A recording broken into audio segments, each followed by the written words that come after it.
Good afternoon, good morning, everybody, everyone, everywhere in the world.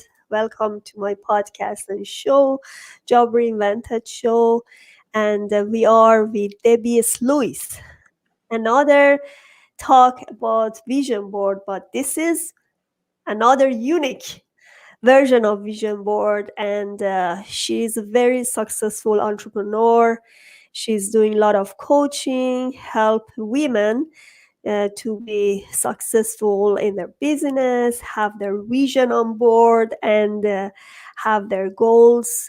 And I just want to know what is unique purpose of this vision board and what she's doing. Welcome to my show, Debbie. Thank you so much for being here.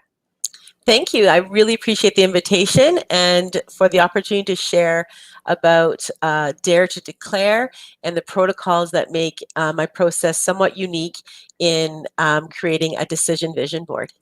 Yes, you said decision vision board, and that makes sense because some people put the fancy stuff there, and it's a very far from their where they are.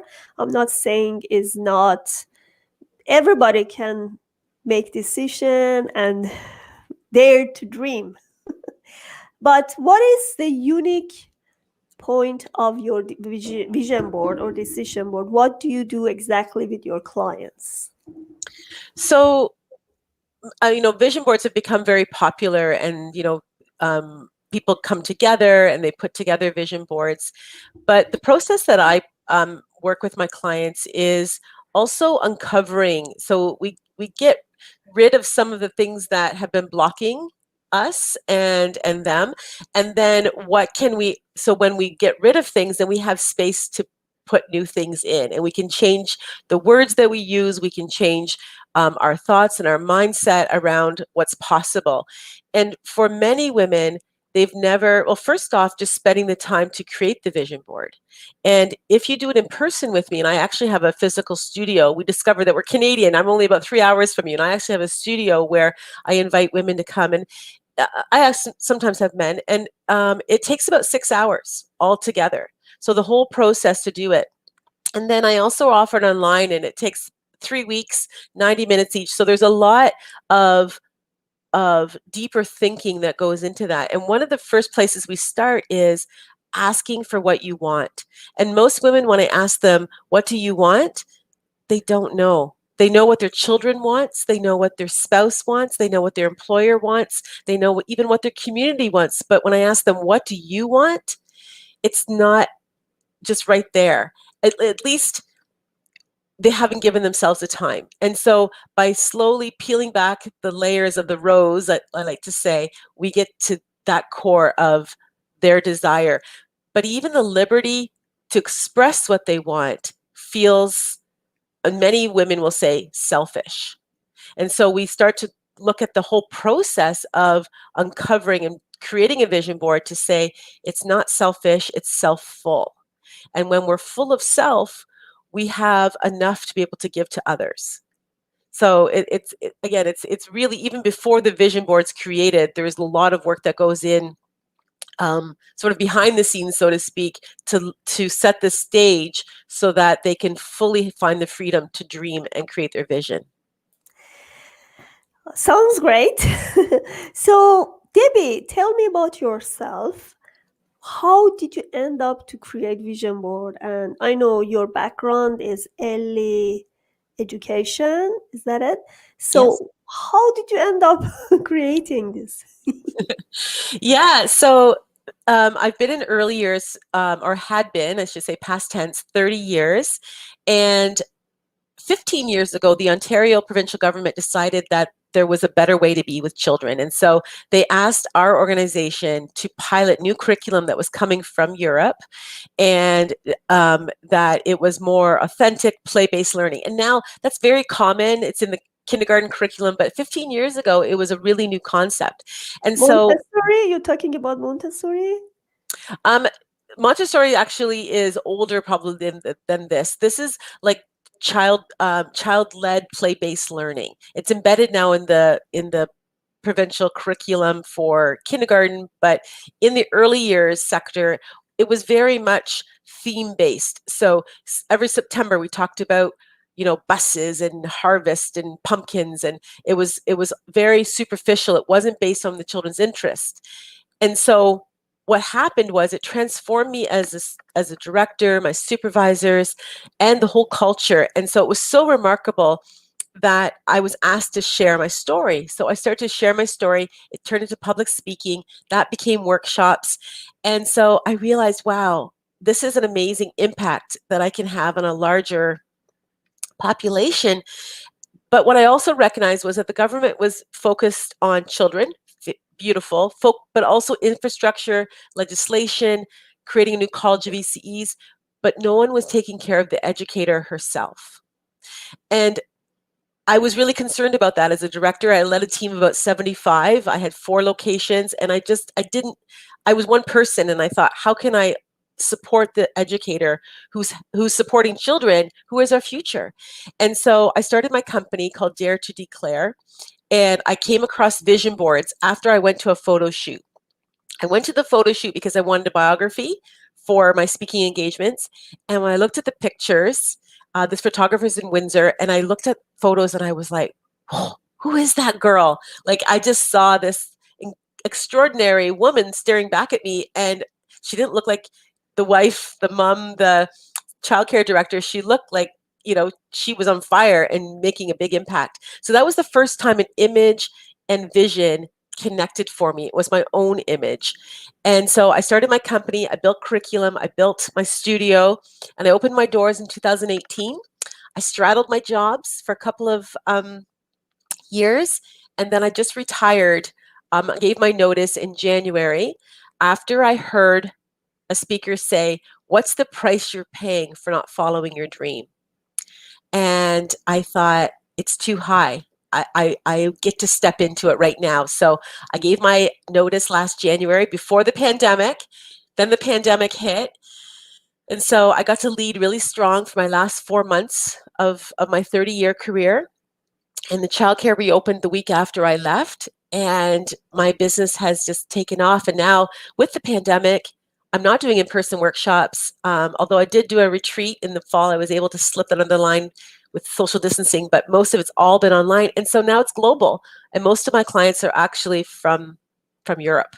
And so it's just been extraordinary journey. And my journey has been like a vision board. So because if you would have told me 3 years ago that I would be doing what I love every single day and wake up and impacting on a global level, I would have said, I don't know, but here I am. And it's just miraculous. That's beautiful because you followed your own dreams. And I see, I talk because as part of I do a lot of jobs on the plate. And on the side, I also consult with people who is going to have their own business. So they are stuck somewhere in their job, they don't like it, and they really wish to take off. And I see they have lots of certification, lots of talents, and still they don't feel that is adequate. They feel that they are not enough. They feel that they need more certification. And I tell them, no, you don't. You just need to show what you have, and you just need to deeply go through what you really know, right?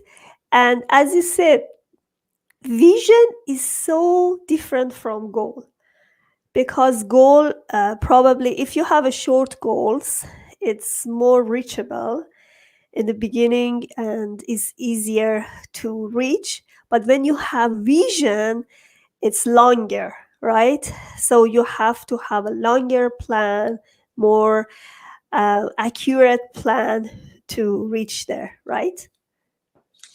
Yes, yeah. So I differentiate between a goal and a vision. And a vision, it's a vision when you don't know the how.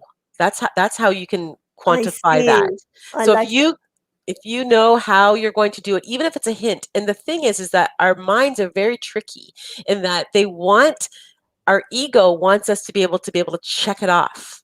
and they want success. So it's very brave.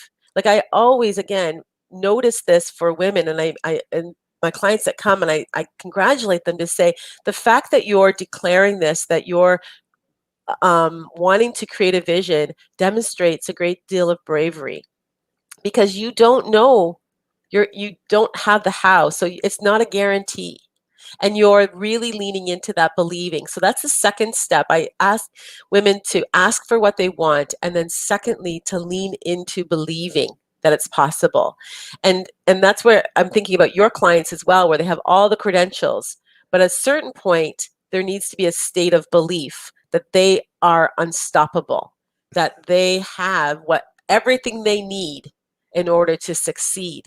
But that takes, again, it's a sense of, it's risky, but the rewards are so immense. And so a vision also promotes feeling, and Yes, feeling promotes energy. And again, we can talk about neuroscience, but that's the piece that's different from a goal. But I do support my clients to create goals, because goals are what's your action. And exactly. we haven't talked about law of attraction, but the word action is embedded right in the law of attraction, right? So, sometimes people talk about the law of attraction or vision boards as though, you're just blindly just holding open your arms and just waiting for it to fall in. But No. there's, So what we can do, like, because in goal we have in project management we said SMART goal. SMART goals are specific, measurable, and the action. Then we have actionable, I guess, attainable, and then SMART. Then we have R. I don't know, R I think, is it realistic? I think realistic. Yes, so. realistic, and we have time. Yeah. So if you change your vision to something cover this smart policy, then is much easier to achieve. So vision to goals, like a small goals, and then you can actually create your real vision. So, right, because your goals are attached to your vision. So the vision, again, like I said, doesn't have the how. And I remember having a client say to me, Deb, that's not realistic. And I said, exactly. That's why it is a vision. And also, there's no time put on it. So a board generally expires in about a year, but I ask people to dream larger than the year and into the future. And like, again, that's what I did. And if I would have put a time frame on it, the life that I'm living right now, I wouldn't have thought possible for at least 10, 20 years. Not Mm. 20, but 10 for sure. And it means it's only been 3 years, so it's accelerated. So when I put that vision out, and then I have daily habits of action, which go into like the SMART goals, like you said, where you they're timely, and you've created this plan of action with goals.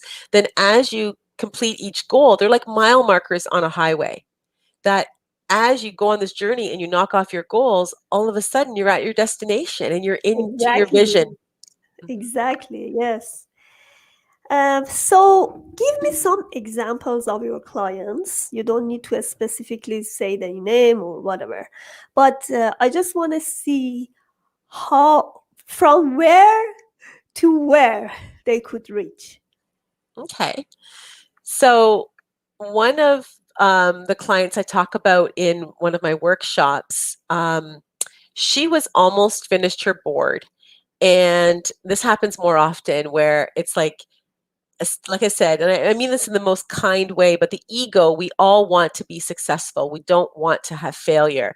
And so she had made this beautiful board, but I said to her, where is your store?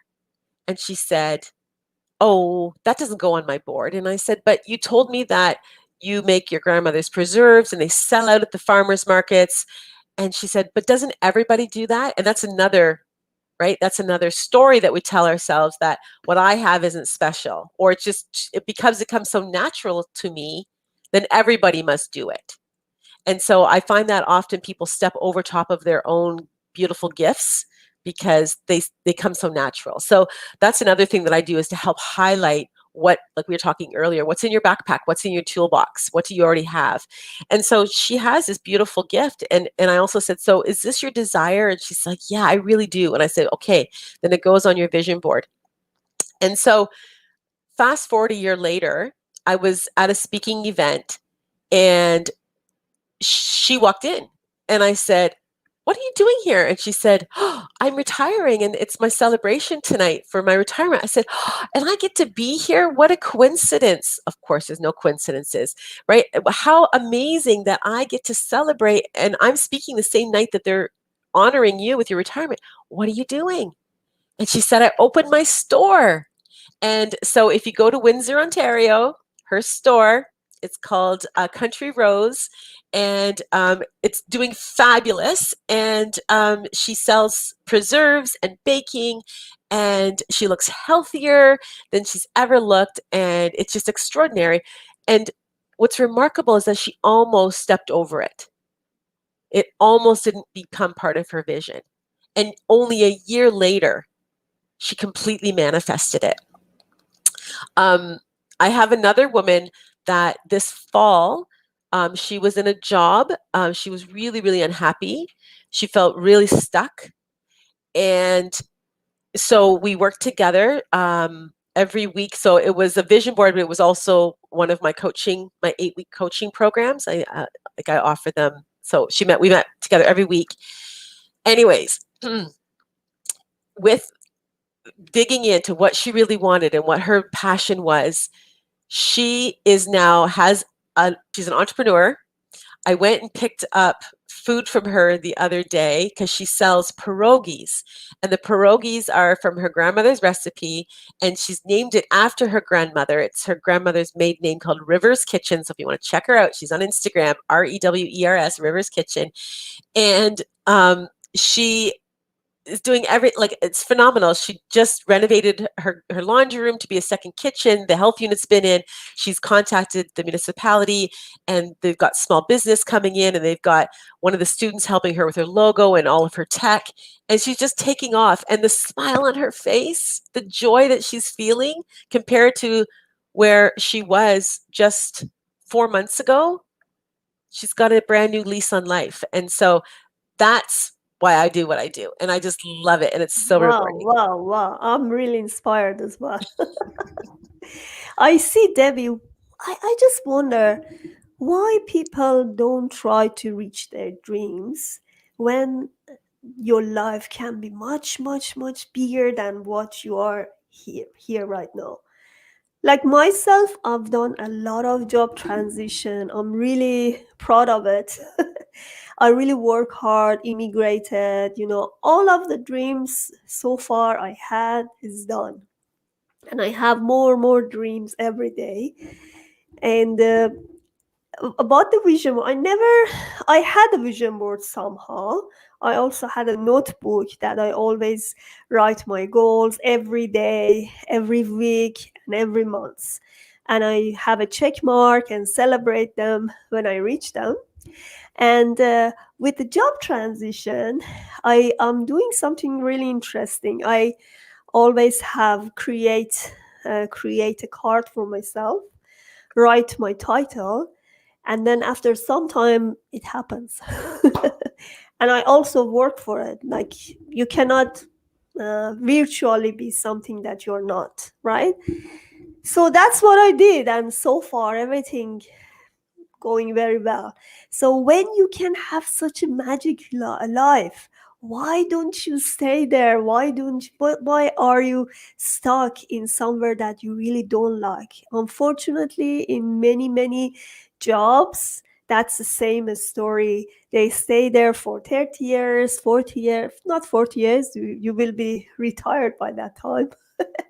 But you stay there because of the benefits you can get for your job. And these days, as you see, pandemic showed us that nothing is reliable. Like, so many people left their jobs, or actually they had to quit, and because of the some companies just terminate their work. So you see, But if you have something from your own passion, which is born from your passion, you continue and you really enjoy it. I remember one day there was an orchestra, and I'm Persian, and there was a man. His name is Anushravan Rohani. He is a pianist.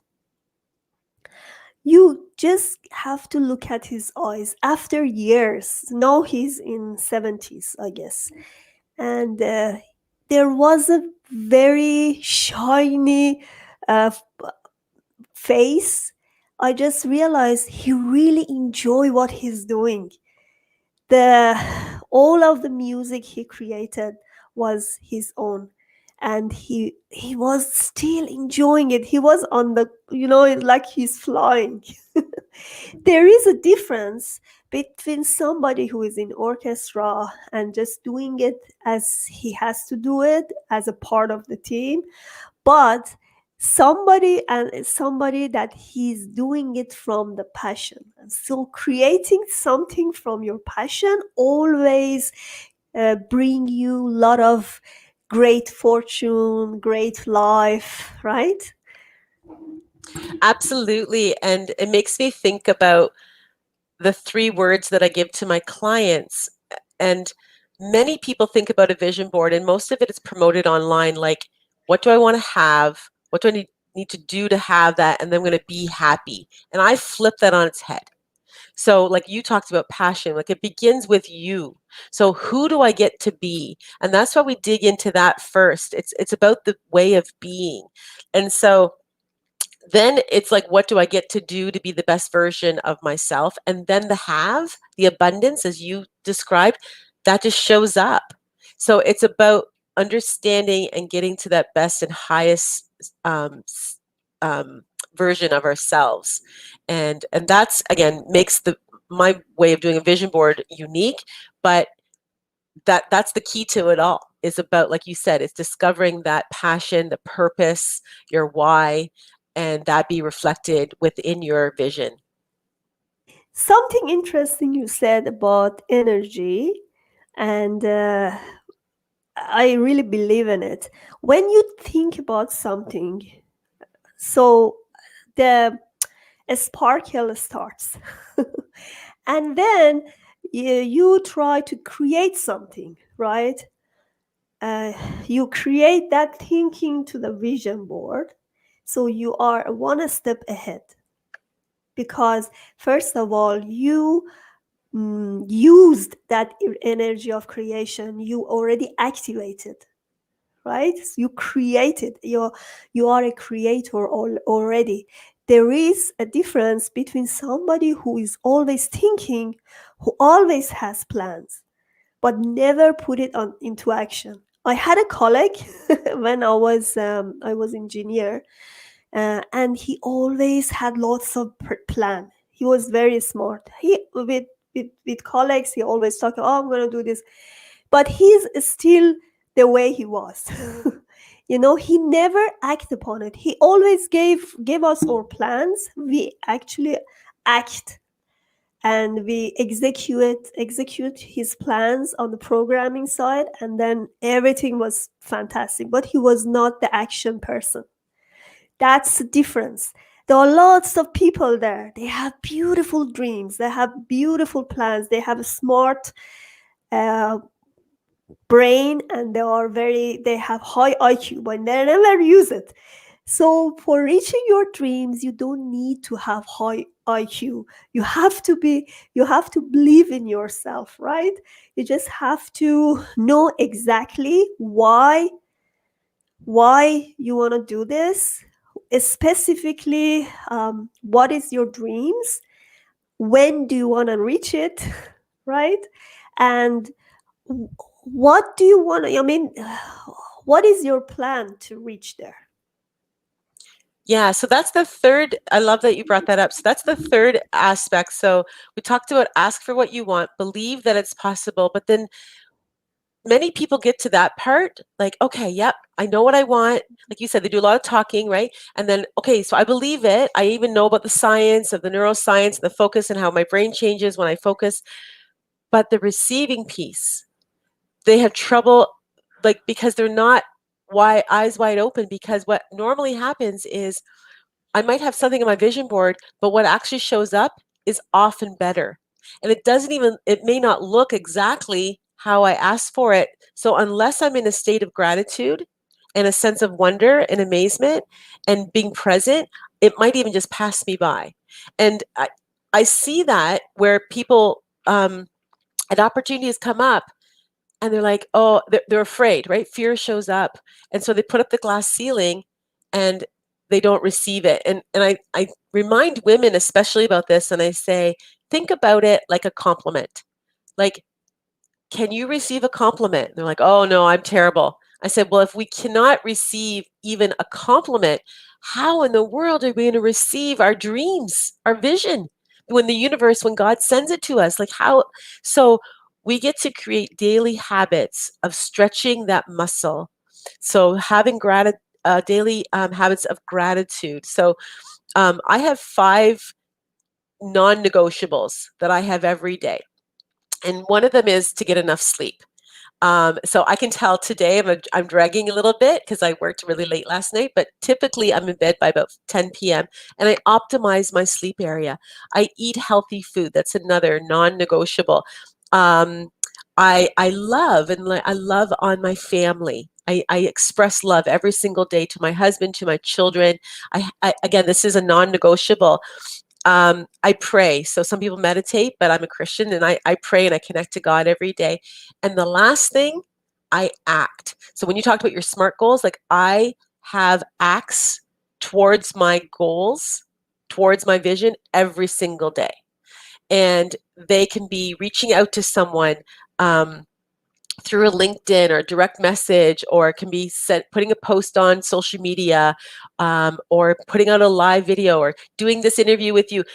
There's something that's moving me towards my bigger vision every single day. And I love this expression that little hinges swing big doors.